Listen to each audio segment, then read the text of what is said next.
ഒരു ജനപ്രതിനിധി ആയിക്കോട്ടെ അല്ലെങ്കിൽ ഒരു വ്യക്തി ആയിക്കോട്ടെ, ഒരേ സമയം ഒന്നിലധികം സ്ത്രീകളുമായിട്ട് ഈ രീതിയിലുള്ള ബന്ധപ്പെടുന്നത് അത് ശരിയാണ്. യഥാർത്ഥത്തിൽ രാഹുലിനെ വെളുപ്പിച്ചുകൊണ്ട് വീണ്ടും സജീവ രാഷ്ട്രീയത്തിലേക്ക് ഇറക്കാനുള്ള തന്ത്രങ്ങൾ ആണോ ഇപ്പോൾ നടന്നുകൊണ്ടിരിക്കുന്നത്? രാഹുൽ മാങ്കൂട്ടത്തിനെ വെളുപ്പിക്കുന്നതിനേക്കാൾ ഉപരി ഒരു വലിയൊരു അപകടമായിട്ട് ഞാൻ കണ്ടത് രാഹുലിന്റെ പ്രവൃത്തിയെ നോർമലൈസ് ചെയ്യപ്പെട്ടു, അല്ലെങ്കിൽ പ്രവൃത്തി നോർമലൈസ് ചെയ്യപ്പെട്ടു എന്നു. ഇപ്പോഴത്തെ കേരളത്തിലെ അന്തരീക്ഷത്തിൽ വേണമെങ്കിൽ രാഹുലിന് ജയിക്കാവുന്ന അവസ്ഥയാണ്. പാലക്കാട്ട് എന്തെങ്കിലും ഒരു സൂത്രപ്പണി കോൺഗ്രസ് കാണിക്കുകയാണെന്നുണ്ടെങ്കിൽ അത് 140 മണ്ഡലം 139 മണ്ഡലങ്ങളെയും ബാധിക്കാൻ സാധ്യതയുണ്ട്. നമസ്കാരം സർ. നമസ്കാരം. കഴിഞ്ഞ കുറേ ദിവസങ്ങളായി വീണ്ടും രാഹുലിന്റെ പേര് ഉയർന്നു കേൾക്കുന്നുണ്ട്. ഇപ്പോൾ കഴിഞ്ഞ ദിവസം 24-ൽ വന്ന ഒരു ഇന്റർവ്യൂ ഉണ്ടായിരുന്നു രാഹുലിന്റെ. അതായത് ഇത്രയും നാൾ കേട്ടുകൊണ്ടിരുന്നത് അതിജീവിത അല്ലെങ്കിൽ ഇരയായ പെൺകുട്ടിയുടെ ഭാഗമാണെങ്കിൽ അവന്റെ ഭാഗം കേൾക്കാൻ ഒരു അവസരം എന്നുള്ള രീതിയിലായിരുന്നു പലരും ആ ഒരു ഇന്റർവ്യൂ കാണാനിരുന്നത്. കഴിഞ്ഞ ദിവസം വൈകുന്നേരം 5 മണിക്ക് ഇത്തരത്തിൽ 24-ൽ ഈ ഒരു ഇന്റർവ്യൂ ആയിരുന്നു എന്ന് പറഞ്ഞപ്പോൾ ആകാംക്ഷയോടെ പലരും കാത്തിരുന്നു രാഹുൽ എന്താണ് പറയാൻ പോകുന്നത്. പക്ഷേ തീർത്തും തൃപ്തികരമല്ലാത്ത ഒരു ഇന്റർവ്യൂ ആയിരുന്നു അവസാന ഘട്ടത്തിൽ നമുക്ക് കാണാൻ സാധിക്കുന്നത്. രാഹുലിനെ വെള്ള പൂശുന്ന നിലയിലേക്ക് ഹാഷ്മിയുടെ ചോദ്യങ്ങൾ വഴി മാറിപ്പോകുന്നു, പലതും ചോദിക്കാതെ വിട്ടുകളയുന്നു, മനഃപൂർവ്വമായി പലതും കണ്ടില്ലെന്ന് നടിക്കുന്ന ഒരു സാഹചര്യം, കേട്ടില്ലെന്ന് നടിക്കുന്ന ഒരു സാഹചര്യം. യഥാർത്ഥത്തിൽ രാഹുലിനെ വെളുപ്പിച്ചുകൊണ്ട് വീണ്ടും സജീവ രാഷ്ട്രീയത്തിലേക്ക് ഇറക്കാനുള്ള തന്ത്രങ്ങൾ ആണോ ഇപ്പോൾ നടന്നുകൊണ്ടിരിക്കുന്നത്? ഈ 24-ന് രാഹുൽ അങ്ങോട്ട് പണം കൊടുത്തതാണോ അതോ 24-ന് രാഹുലിന് പണം കൊടുത്താണോ ഈ ഇന്റർവ്യൂ ശരിക്കും എടുത്തിട്ടുള്ളത്? അത് ഉറപ്പിക്കാൻ പറ്റത്തില്ല. പക്ഷേ ഒരു കാര്യം ഉറപ്പുണ്ട്, രാഹുലിന് താല്പര്യമുണ്ട്. രാഹുൽ ഇപ്പം കേരളത്തിലെ നിലവിലുള്ള ഒരു സാംസ്കാരിക അന്തരീക്ഷം എന്ന് പറഞ്ഞാൽ രാഹുലിന് മത്സരിക്കാൻ പറ്റുന്ന ഒരു സാംസ്കാരിക അന്തരീക്ഷം ഇപ്പോൾ കേരളത്തിലുള്ളത്. കാര്യം നമ്മുടെ നേരത്തെ ഉള്ള കേസുകളൊക്കെ അറിയാമല്ലോ. അതെ, ഇപ്പോൾ പി കെ കുഞ്ഞാലിക്കുട്ടിയൊക്കെയാണ് ഇതിനെക്കാട്ട് വലിയ ആക്ഷേപം നേരിട്ടാണ്. പക്ഷെ ഇവിടെ നമ്മൾ ആലോചിക്കേണ്ട ഒരു വിഷയം എന്ന് പറഞ്ഞാൽ ഇതിനകത്തുള്ള ഇഷ്യൂ എന്താണെന്നുള്ളതാണ്. ഇതിനകത്തുള്ള ഇഷ്യൂ ഇപ്പം 3 കേസുകൾ ഇപ്പം കോടതിയുടെ മുമ്പിലുണ്ട്. ഈ കോടതിയുടെ മുമ്പിലുള്ള കേസ് കോടതിയിൽ കൊടുത്തിട്ടുള്ള രേഖകൾ എന്താണെന്ന് നമുക്കറിയില്ല. അതേസമയത്ത് ഇതിനകത്ത് ബന്ധപ്പെട്ട എല്ലാ രേഖകളും രാഹുലിൻ്റെ ഭാഗത്തുനിന്നുള്ളത് കോടതി കൊടുത്തിട്ടുണ്ട്. അതേപോലെ തന്നെ ഈ പരാതി കൊടുത്തിട്ടുള്ള വ്യക്തികളും അവരും കൊടുത്തിട്ടുണ്ട്. അപ്പോൾ കോടതിയുടെ മുമ്പിലാണ് ഇതിൻ്റെ വസ്തുതകൾ മുഴുവൻ ഇരിക്കുന്നത്. അപ്പോൾ കോടതി എന്ന് ശരിക്കും പറഞ്ഞാൽ ഇതൊരു പ്രോസസ്സിലിരിക്കുന്ന സംഗതിയാണ്. ഇതിനിടയ്ക്ക് ഇൻ ബിറ്റ്വീൻ നമ്മൾ എന്ത് ചർച്ച ചെയ്യുന്നു? പക്ഷേ ഈ ചർച്ചയ്ക്ക് എന്തുകൊണ്ട് ആൾക്കാർ കൂടുന്നു? നമുക്ക് ആകാംക്ഷയാണ്. ഇപ്പോൾ രാഹുൽ മാങ്കൂട്ടത്തിൻ്റെ ഒരു ഇൻ്റർവ്യൂ എന്ന് പറയുമ്പോഴത്തേക്ക് ജനമെല്ലാം ബാക്കി എല്ലാ ചാനലും മാറ്റി വെച്ചിട്ട് അത് ഓപ്പൺ ചെയ്തു അല്ലേ? അപ്പം നമ്മളുടെ ഒരു ആകാംക്ഷയാണ്. പക്ഷേ നമ്മളുടെ ആകാംക്ഷയെ തൃപ്തിപ്പെടുത്താൻ വേണ്ടിയിട്ടാണ് നമ്മളത് കാണുന്നത്. അതല്ലാതെ ഈ നമ്മുടെ മൊറാലിറ്റി ഉണ്ടോ, അല്ലെങ്കിൽ രാഹുൽ മാങ്കൂട്ടത്തിൽ ചെയ്തത് ശരിയല്ല എന്ന് സ്ഥാപിക്കാൻ വേണ്ടിയിട്ടോ, അതല്ലെങ്കിൽ മറ്റേ രാഹുലിൻ്റെ പീഡനങ്ങൾക്കോ അതല്ലെങ്കിൽ വഴങ്ങലിനോ ഒക്കെ വിധേയരായവരോടുള്ള കൂറുകൊണ്ടോ ഒന്നുമല്ല. ഇതൊക്കെ നമ്മുടെ ഉള്ളിലുള്ള താല്പര്യങ്ങളുമുണ്ട്. അത് ചാനലുകാർ മുതലെടുക്കുന്നു. അത് രാഹുലിനറിയാം, രാഹുൽ അത് നന്നായിട്ടത് ഉപയോഗിക്കുന്നു. ബാക്കിയുള്ളത് നമുക്കറിയത്തില്ല. പക്ഷെ ഇതിനകത്തൊരു ആ ഇൻ്റർവ്യൂവിലുള്ളൊരു മുഖ്യ പ്രശ്നം എന്ന് പറയുന്നത് ഇതിൻ്റെ ഈ രേഖകൾ തമ്മിലോ അല്ലെങ്കിൽ വെളിപ്പെടുത്തലുകളോ എന്തൊക്കെയെന്നുള്ളത് കോടതി നോക്കും. പക്ഷെ അതിനകത്ത് ആ ഇൻ്റർവ്യൂവിൽ ഏറ്റവും നിർണായകമായ ഒരു ചോദിക്കാൻ വിട്ടുപോയത് എനിക്ക് തോന്നുന്നു, രാഹുൽ ഇത് തൻ്റെ ഭാഗം നിരപരാധിത്വം തെളിയിക്കാനുള്ള ഒരു മോഡലായിരുന്നു രാഹുലിൻ്റെ മറുപടികളല്ല. അതായത് മറ്റുള്ളവർ പറഞ്ഞത് ഇങ്ങനെ ഇന്ന രീതിയിൽ എന്നെ ഇങ്ങോട്ട് വിളിച്ചു, ഞാൻ അങ്ങോട്ട് പോയതല്ല എന്ന് പറഞ്ഞിട്ടുള്ള ആ ഒരു പ്ലെയിനിൽ നിന്നിട്ട് തൻ്റെ ഭാഗം ന്യായീകരിക്കാനുള്ള സാധനമാണ്. ഇതിലൂടെ നോർമലൈസ് ചെയ്യുന്നൊരു സംഗതിയാണ്. നോർമലൈസ് എന്ന് പറഞ്ഞാൽ ഉഭയകക്ഷി പ്രകാരമാണെങ്കിൽ എത്ര പേർക്ക് ആരുമായിട്ട് വേണമെങ്കിലും നമുക്ക് ഏർപ്പെടാം എന്നുള്ളൊരു സംഗതി അതിമനോഹരമായിട്ട് രാഹുൽ അതിനകത്ത് നോർമലൈസ് ചെയ്തു. ആ നോർമലൈസ് ചെയ്ത് ആ ഒരു സംഗതിയെ ഹാഷ്മി എൻഡോഴ്സ് ചെയ്തു. മറിച്ച് ഒരു ജനപ്രതിനിധി ആയിക്കോട്ടെ അല്ലെങ്കിൽ ഒരു വ്യക്തി ആയിക്കോട്ടെ, ഒരേ സമയം ഒന്നിലധികം സ്ത്രീകളുമായിട്ട് ഈ രീതിയിലുള്ള ബന്ധപ്പെടുന്നത് അത് ശരിയാണ് ഒരു വ്യക്തിയെ സംബന്ധിച്ച്, അല്ലേ? ഇപ്പം നമ്മുടെ നിയമം അനുസരിച്ച് നിയമമൊക്കെ മാറ്റിവെക്കാം, നിയമം കോടതിയിൽ നോക്കുമല്ലോ. പക്ഷെ ഒരു വ്യക്തിയെ സംബന്ധിച്ച്, വിശേഷിച്ച് ഒരു MLA സംബന്ധിച്ച്, ഒരു പൊതുവ്യക്തിയെ, ഒരു പൊതുപ്രവർത്തനെ സംബന്ധിച്ചിട്ട് ഇത് ഈ രീതിയിലുള്ള ആ ഒരു സ്വഭാവ രീതി ഉചിതമാണോ? അല്ല. ആ ഒരു ചോദ്യം ഹാഷ്മിയുടെ ഭാഗത്തു നിന്ന്, ഒരു മാധ്യമപ്രവർത്തകന്റെ ഭാഗത്തു നിന്ന് ഹാഷ്മിയുടെ ഉണ്ടാകേണ്ടതായിരുന്നു. കാരണം എന്ന് വെച്ചാൽ ഇങ്ങനെയുള്ള ചില ചോദ്യങ്ങളാണ് മാധ്യമപ്രവർത്തനത്തിൻ്റെ ശക്തി എന്ന് പറയുന്നത്. അതെ, ഇതുപോലെ ഒരുപാട് ചോദ്യങ്ങൾ ഇത്തരത്തിൽ പലരും പല തന്റെ പേജുകളിലൂടെയൊക്കെ പുറത്തു വിടുന്നുണ്ട്. ഹാഷ്മി ഇതൊക്കെ ചോദിക്കണമായിരുന്നു, ഇങ്ങനെയൊക്കെ ചോദിക്കണമായിരുന്നു. കൃത്യമായി രാഹുലിനൊരു സ്റ്റേജ് അല്ലെങ്കിൽ ഒരു പ്ലാറ്റ്ഫോം കൊടുത്തു. രാഹുലിന് പറയാനുള്ളത് അങ്ങ് പറഞ്ഞോട്ടെ, ജനങ്ങൾ ഇതെല്ലാം വിശ്വസിക്കും എന്നുള്ള ഒരു ധാരണ മാത്രമായിരുന്നു ആ ഒരു ഇന്റർവ്യൂവിൽ അടങ്ങിയിരിക്കുന്നത് എന്ന് തോന്നുന്നു.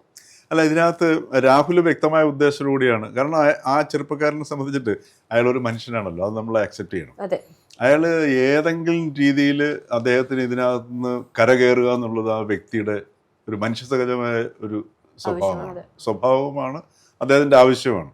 അതിനുവേണ്ടി ഏതെങ്കിലും രീതിയിൽ ഇപ്പം നിലവിലുള്ള സാഹചര്യങ്ങളെ മുതലെടുത്തുകൊണ്ട് അല്ലെങ്കിൽ മാധ്യമ ലോകത്തുള്ള ഒരു സംസ്കാരത്തെ മുതലെടുത്തുകൊണ്ട് മുന്നോട്ട് വരാൻ അദ്ദേഹം ശ്രമിക്കുക. ആ ശ്രമത്തെ ഒരു മാധ്യമപ്രവർത്തകൻ തിരിച്ചറിയണം. അത് തിരിച്ചറിയുമ്പോഴാണ് താൻ ഒരു ഇന്ന വ്യക്തിയായിട്ടാണ് സംസാരിക്കുന്നത് എങ്കിൽ പോലും ഞാൻ സംസാരിക്കുന്നത് സമൂഹത്തോടാണ് സംസാരിക്കുന്നുള്ളൊരു ബോധം ഈ ഇന്റർവ്യൂ ചെയ്യുന്ന വ്യക്തിക്ക്. ഇപ്പം നമ്മൾ തമ്മിൽ സംസാരിക്കുമ്പോൾ പോലും നമ്മുടെ ഈ ഒരു സംഭാഷണത്തിൻ്റെ പശ്ചാത്തലത്തിൽ നമ്മളെ കേൾക്കുന്ന പല പ്രായക്കാരായിട്ടുള്ള ഒരാൾക്കാരുണ്ടാവും, സ്ത്രീകളുണ്ടാവും, ആണുങ്ങളുണ്ടാവും, കുട്ടികളുണ്ടാവും, വിശേഷം കുട്ടികളുണ്ടാവും, കൗമാരപ്രായക്കാരുണ്ടാവും. അപ്പം ഇങ്ങനെയൊക്കെയുള്ള ഒരു സമൂഹം നമ്മുടെ പശ്ചാത്തലത്തിൽ ഉണ്ടാകണം. അവിടെയാണല്ലോ മാധ്യമപ്രവർത്തനാവുന്നത് അല്ലെങ്കിൽ മാധ്യമപ്രവർത്തകയാവുന്നത്.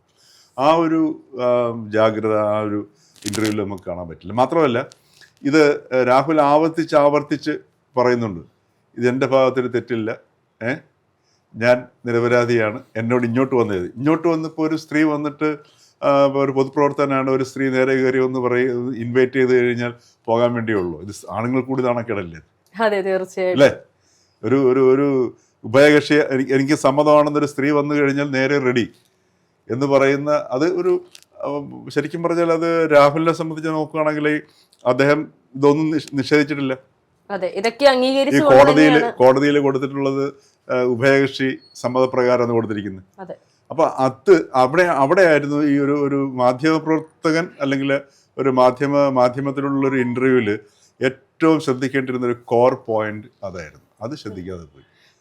അതാണ് ഈ രാഹുൽ മാങ്കൂട്ടത്തിനെ വെളുപ്പിക്കുന്നതിനേക്കാൾ ഉപരി ഒരു വലിയൊരു അപകടമായിട്ട് ഞാൻ കണ്ടത് രാഹുലിന്റെ പ്രവൃത്തിയെ നോർമലൈസ് ചെയ്യപ്പെട്ടു അല്ലെങ്കിൽ പ്രവൃത്തി നോർമലൈസ് ചെയ്യപ്പെട്ടു എന്നുള്ളതാണ്. അതെ, തീർച്ചയായിട്ടും. ഇപ്പോൾ 10 പേരുടെ കേസുകൾ വന്നാലും ഉഭയസമ്മത പ്രകാരമാണ് എന്ന് പറഞ്ഞാൽ അംഗീകരിച്ചു കൊടുക്കേണ്ട ഒരു സാഹചര്യത്തിലേക്ക് കാര്യങ്ങൾ പോയി എന്നുള്ളതാണ്. അതോടൊപ്പം തന്നെ 24 ഇത്തരത്തിലൊരു ഇന്റർവ്യൂ പെട്ടെന്ന് ഒരു ദിവസം എക്സ്ക്ലൂസീവ് ഇന്റർവ്യൂ പുറത്തുവിടുമ്പോൾ സ്വാഭാവികമായും അവരുടേതായ ലക്ഷ്യങ്ങൾ മറ്റ് പലതുമായിരിക്കണം. ഈ 24 ആയാലും റിപ്പോർട്ടർ ആയാലും അങ്ങനെ പല മാധ്യമങ്ങളും താഴെ കിടിയുന്ന ഒരു നിലയിലേക്ക് ഇപ്പോൾ സാഹചര്യങ്ങൾ പോയിക്കൊണ്ടിരിക്കുകയാണ്. പല മൈൽ സ്റ്റോൺ ആയിട്ടുള്ള പല ജേർണലിസ്റ്റുകളും അവിടെ നിന്നും വലിയ ശമ്പളത്തിന് ബിഗ് TV പോലെ വലിയൊരു സംരംഭം വരുമ്പോൾ അതിലേക്ക് പോകുന്ന ഒരു സാഹചര്യം. അപ്പോൾ തങ്ങളുടെ ആ ഒരു ഇപ്പോൾ നിലവിലുള്ള ഒരു ബാർക്ക് അല്ലെങ്കിൽ നിലവിലുള്ള ഒരു റേറ്റിംഗ് ഒക്കെ താഴെ പോവാതെ വീണ്ടും ഒരു പടി മുകളിലേക്ക് ഉയർത്തിക്കൊണ്ട് പിടിച്ചു നിൽക്കാനുള്ള ഒരു തന്ത്രമായിരുന്നിരിക്കണം 24 ചെയ്തിട്ടുള്ളത്. അത് പക്ഷേ വിനയായ പോലെയാണ് ഇപ്പോൾ കാര്യങ്ങൾ പോയിക്കൊണ്ടിരിക്കുന്നത്. കാരണം പല സമൂഹ മാധ്യമങ്ങളും ഇത്തരത്തിൽ 24 ബഹിഷ്കരിച്ചുകൊണ്ട് രംഗത്ത് വരുന്ന ഒരു സാഹചര്യം നമ്മൾ കണ്ടിരുന്നു. ഇപ്പോഴുള്ള ഈ ഒരു റേറ്റിംഗ് പക്ഷേ എല്ലാ കാലത്തും ശാശ്വതമാകുമെന്ന് നമുക്ക് പറയാൻ സാധിക്കില്ലല്ലോ. ഈ ബഹിഷ്കരണം ഒരിക്കലും ഒരു സൊസൈറ്റിയിൽ അത് നമുക്കത് അംഗീകരിക്കാൻ പറ്റുന്നില്ല. അവിടെ ഈ പ്രശ്നമുണ്ട്. ഇപ്പൊ നമുക്ക് സ്വീകാര്യമല്ല. ഇപ്പോൾ തീർച്ചയായിട്ടും സമ്മതിക്കുക. ഇപ്പൊ 24 ന്യൂസ് ചാനലിൽ ഒരു ഇന്റർവ്യൂ പ്രസിദ്ധീകരിച്ചു. അത് നമ്മളുടെ വാല്യൂ സിസ്റ്റത്തിന് അല്ലെങ്കിൽ നമ്മളുടെ ഒരു കാഴ്ചപ്പാടിന് ചേർന്നതല്ല എങ്കിൽ പിന്നെ അത് ബഹിഷ്കരിച്ചേക്കാം എന്ന് പറയുന്നിടത്താണ് നമ്മൾ ഇടുന്നൊരു വിത്ത് വേറെ എണ്ണമുണ്ട്. അവിടെയാണ് നമ്മൾ തീവ്രവാദത്തിൻ്റെ വിത്തിടുന്നത്. നമുക്ക് താല്പര്യമില്ലാത്തതിനെ റിജക്റ്റ് ചെയ്യുക, എക്സ്ക്ലൂസിവിറ്റി, ഇത് ഭയങ്കര അപകടമാണ്. നമുക്ക് പെട്ടെന്ന് കേൾക്കുന്ന സമയത്ത് തോന്നിയത് വളരെ പുരോഗമനപരമാണെന്ന് തോന്നും. പക്ഷേ ഇത്തരത്തിലുള്ള സോഷ്യൽ ബിഹേവിയറാണ് ഈ തീവ്രവാദ സ്വഭാവങ്ങൾക്കും അതല്ലെങ്കിൽ ഈ എക്സ്ക്ലൂസിവിറ്റിക്കും ആൾക്കാരെ ഒഴിവാക്കുന്നതിനൊക്കെ ഉള്ള ഈ വളമിട്ട് കൊടുക്കുന്ന സംഗതി. അപ്പോൾ അതുകൊണ്ട് ഈ ബഹിഷ്കരണം എന്ന് പറയുന്നതിനോടൊന്നും നമുക്ക് ഒരിക്കലും യോജിക്കാൻ താല്പര്യമില്ല. താല്പര്യമുള്ളവർ കണ്ടോട്ടെ, ഇല്ലാത്തവർ കാണണ്ട.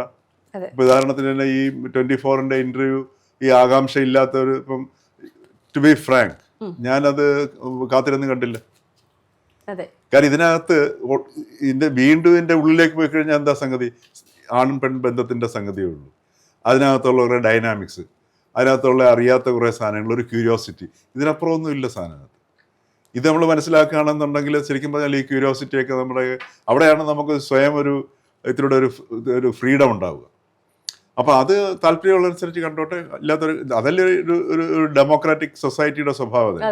ബഹിഷ്കരണം എന്ന് പറയുന്നതൊക്കെ വളരെ ബാലിശോ അതല്ലെങ്കിൽ ഈ പറഞ്ഞതുപോലെ എക്സ്ക്ലൂസിവിറ്റിയാണ് കാണിക്കുന്നത്. അതെ, ഇപ്പോ രാഹുലിനെ തൊട്ടവരെല്ലാം കുടുങ്ങുന്നു. അതായത് തുടക്കത്തിൽ രാഹുലിന് വേണ്ടി അനുകൂലിച്ച് സംസാരിച്ച രാഹുൽ ഈശ്വർ ജയിലിൽ പോകുന്നു. രാഹുലുമായി ബന്ധപ്പെട്ട് സംസാരിച്ച അനുകൂലിച്ച അല്ലെങ്കിൽ രാഹുലിന് വേണ്ടി അവസാന കാലഘട്ടങ്ങളിൽ വന്നു നിന്ന് ഫെനി നൈനാൻ പോസ്റ്റുകളും അല്ലെങ്കിൽ സ്ക്രീൻഷോട്ടുകളും പുറത്തോട്ട് ഫെനി നൈനാൻ വലിയ രീതിയിൽ ആരോപണ വിധേയനാകുന്നു. രാഹുലിന് വേണ്ടി സംസാരിച്ച ഹാഷ്മി പോലും ആരോപണ വിധേയനാകുന്ന ഒരു സാഹചര്യത്തിലേക്ക് പോകുന്നു. രാഹുലുമായി ബന്ധപ്പെട്ട് രാഹുലിന് ചുറ്റുമുള്ള എല്ലാവരും തന്നെയും ആ ഒരു ഓറയിൽ കുടുങ്ങിപ്പോകുന്ന ഒരു നിലയിലേക്ക് പോകുന്നു. ഇനി രാഹുലിന്റെ ഭാവി എന്തായിരിക്കും? ഈ പറയുന്ന 2026 തിരഞ്ഞെടുപ്പിൽ ഒരു തിരിച്ചുവരവ് തന്നെ ആയിരിക്കുമോ രാഹുൽ പ്രതീക്ഷിക്കുന്നത് അല്ലെങ്കിൽ ഉന്നവെക്കുന്നത്, അതോ 2031 വരെ നീണ്ടുപോകാനുള്ള സാധ്യതയുണ്ടോ? രാഹുൽ ഈ കേരളത്തിലെ അന്തരീക്ഷമൊക്കെ നോക്കിയിട്ട് ഇപ്പൊ ഈ PR ഏജൻസികളാണല്ലോ കാര്യങ്ങൾ. ഇത് വളരെ സമർത്ഥമായ ഒരു ഏജൻസിയാണെന്നുണ്ടെങ്കിൽ രാഹുൽ നിവേദൊക്കെ വേണമെങ്കിൽ പെട്ടെന്ന് കൊണ്ടുവരാൻ പറ്റും. ഇപ്പോൾ ഫോർ എക്സാമ്പിൾ ഇപ്പോൾ അത് നമുക്ക് മുൻകൂട്ടി പറയാം അല്ലേ, വേണം രാഹുൽ വന്നൊരു ഒരു പത്രസമ്മേളനം അല്ലെങ്കിൽ ഒരു ടെലിവിഷൻ വിളിച്ചിട്ട് പറയുകയാണ്, ഞാൻ ചെയ്ത തെറ്റുകളൊക്കെ അതിൻ്റെ ഭീകരത എനിക്ക് ഇപ്പോഴാണ് മനസ്സിലാക്കുന്നത്, ഞാൻ സമസ്താപരാധം പറയുന്നു, ഞാൻ അത്ര പൈശാചികനായിരുന്നു എന്നൊക്കെ ഒരു കുമ്പസാരം നടത്തിയിട്ട് ഈ കിരാതനായ ഒരു കാട്ടാളനായ കിരാതൻ ആയ രത്നാകരൻ വാൽമീകിയായ ചരിത്രം നമ്മുടെ മുമ്പിലുണ്ട്. അതുപോലെ കേരള സമൂഹത്തോട് ഞാൻ മാപ്പ് ചോദിക്കുന്നു, നിങ്ങൾ എന്നെ മാപ്പ് തരണം, ഞാൻ ഒരു മനുഷ്യനാണ്, എനിക്കൊരു ഒരു പരിവർത്തനത്തിന് സമയം തരണം എന്ന് പറഞ്ഞു കഴിഞ്ഞാൽ പെട്ടെന്ന് ചിലപ്പോൾ ആലോചിക്കുമ്പോഴത്തേക്ക് കേൾക്കുമ്പോഴത്തേക്ക് വേണമെങ്കിൽ ഇമേജ് വേണമെങ്കിൽ മാറാം അല്ലേ, സാധ്യതകളുണ്ട്. അപ്പൊ ഇങ്ങനെയൊക്കെയുള്ള പല ടെക്നിക്കുകളിലൂടെയൊക്കെ ഉഡായിപ്പുകളിലൂടെയൊക്കെ ഇമേജ് ബിൽഡ് ചെയ്യാൻ പറ്റിയ ഒരു അന്തരീക്ഷമാണ് നിലനിൽക്കുന്നത്. പക്ഷേ ഇവിടെ നമ്മൾ മനസ്സിലാക്കേണ്ട സംഗതി, നിലവിലുള്ള സാഹചര്യത്തിൽ ഈ രാഹുൽ മാങ്കൂട്ടത്തിന് ഒരു ചെറിയൊരു ട്രീറ്റ്മെന്റ് ആവശ്യമായിട്ടുള്ള ഒരു സ്വഭാവ വൈകല്യമുണ്ട്. അല്ല, അതൊരു ഫാക്റ്റാണ്. കാരണം അതല്ല എന്നുണ്ടെങ്കിൽ ഇത്ര രീതിയിൽ ഇങ്ങനെ സ്ത്രീകളോട് ഇങ്ങനെ പോകണമെന്ന് വെച്ച് കഴിഞ്ഞാൽ, അതല്ലെങ്കിൽ ഉഭയകക്ഷി സമ്മതമാണെന്ന് പറഞ്ഞാൽ ആരെങ്കിലും വന്നു കഴിഞ്ഞാൽ നേരെ കഥവ് തുറന്നു കൊടുക്കാമെന്ന് പറയുന്ന ഒരു പ്രക്രിയ എന്ന് പറഞ്ഞു കഴിഞ്ഞാൽ അത് ഒരു വൈകൃതം തന്നെയാണ്. അത് നമ്മൾ അക്സെപ്റ്റ് ചെയ്തേ പറ്റത്തുള്ളൂ. ഇപ്പോൾ രാഹുലിന്റെ പേരിൽ പാലക്കാട് വലിയ രീതിയിൽ, അല്ലെങ്കിൽ രാഹുലിന്റെ പേരിൽ എന്നല്ല, പാലക്കാട് ഇനി ആര് മത്സരിക്കും എന്നുള്ള ഒരു ചിന്ത വന്നു തുടങ്ങിയിട്ടുണ്ട്. അവിടെ പലരുടെയും പേരുകൾ കേൾക്കുന്നുണ്ട്. ജില്ലാ പ്രസിഡന്റ് ആയിട്ടുള്ള ഈ പറയുന്ന പോലെ ജയഘോഷിന്റെ പേര് കേൾക്കുന്നുണ്ട്. മുരളീധരൻ മത്സരിക്കാൻ സാധ്യതയുണ്ട് എന്ന് കേൾക്കുന്നുണ്ട്. ഒരുപാട് പേരുടെ പേര് കേൾക്കുന്നുണ്ട്. ആര് നിന്നാലും അതൊരു തനിക്ക് ഉറപ്പുള്ള അല്ലെങ്കിൽ UDF ഉറപ്പുള്ള ഒരു മണ്ഡലമാണ് നമുക്ക് ഒരിക്കലും പറയാൻ സാധിക്കില്ല എന്ന് തോന്നുന്നു. കാരണം ഇപ്പോൾ അവിടെ CPM വലിയ റോളൊന്നുമില്ലെങ്കിൽ പോലും BJPയും ഈ പറയുന്നത് പോലെ കോൺഗ്രസും തമ്മിൽ വലിയൊരു ഫൈറ്റിന് തന്നെയായിരിക്കും കാഴ്ചവെക്കുന്നത്.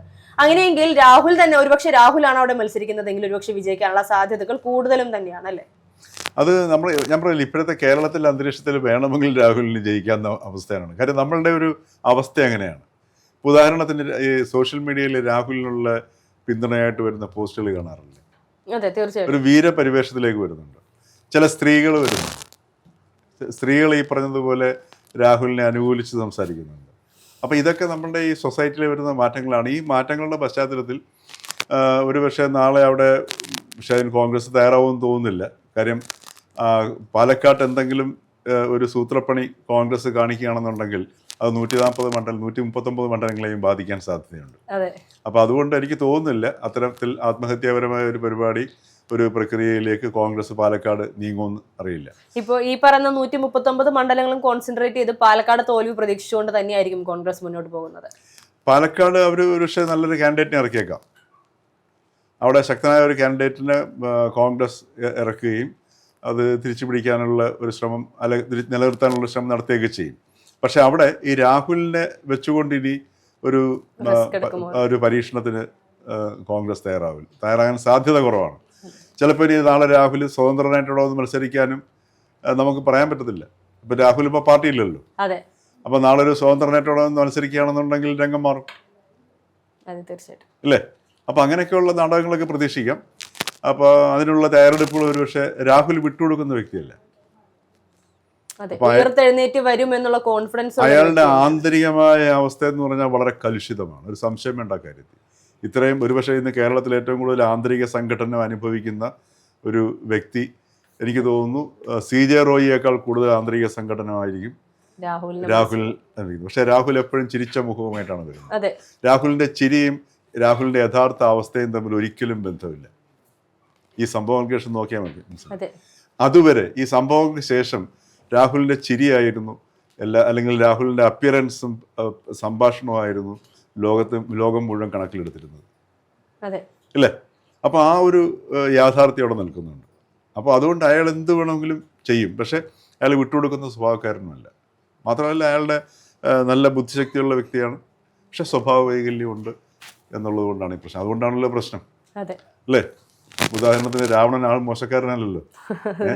ലോകം കണ്ട ഏറ്റവും വലിയ ആർക്കിടെക്റ്റ്, മ്യൂസിഷ്യൻ, വ്യാകരണ വിദഗ്ധൻ, ആയുർവേദ വിദഗ്ധൻ, എല്ലാ മേഖലയിലും വിദഗ്ധനാണ്. പക്ഷെ പറഞ്ഞിട്ട് കാര്യമില്ലല്ലോ, അല്ലേ? സ്ത്രീ വിഷയം വന്നു, വൈകല്യം, സ്വഭാവം, എല്ലാം ഈ പറഞ്ഞതുപോലെ ഒരു പിന്നെ ബിഹേവിയറൽ ഒരു എന്താ പറയുക, ഒരു മിസ്റ്റേക്ക് വന്നു കഴിഞ്ഞാൽ പോയില്ലേ എന്ന് പറഞ്ഞതുപോലെയാണ് രാഹുലിൻ്റെ കേസ്. രാഹുലിന് ബുദ്ധി ഇതിൽ കുറവില്ല, സംഘാടക ശേഷിയുണ്ട്, അതേപോലെ തന്നെ എല്ലാം കൂടുതലാണ്. പക്ഷെ പശ്ചാത്തലത്തിൽ അദ്ദേഹം പുറത്ത് കാണിക്കുന്നതൊന്നല്ല, അകത്തുള്ളത്. കാരണം നമ്മുടെ ടെലിവിഷൻ ഡിസ്കഷനുകളിലൊക്കെ ഏറ്റവും കൂടുതൽ പൊളിറ്റിക്കൽ കറക്റ്റ്നെസ്സും അതുപോലെ സ്ത്രീകളുടെ സ്വാതന്ത്ര്യത്തെക്കുറിച്ചും ജെൻഡർ ഇക്വിറ്റിയെക്കുറിച്ചും ഒക്കെ ഏറ്റവും കൂടുതൽ സംസാരിച്ചുകൊണ്ടിരുന്ന ഒരു വ്യക്തി ഉണ്ടായിരുന്നു രാഹുൽ, അല്ലേ? അപ്പം അതിൻ്റെ രാഹുൽ പറയുന്നതിൻ്റെ നേർ വിപരീതമാണ് അദ്ദേഹത്തിൻ്റെ ജീവിതം എന്നുള്ളത് കേരളത്തിൻ്റെ മുമ്പിൽ തുറന്ന് കാണിക്കുകയാണ്.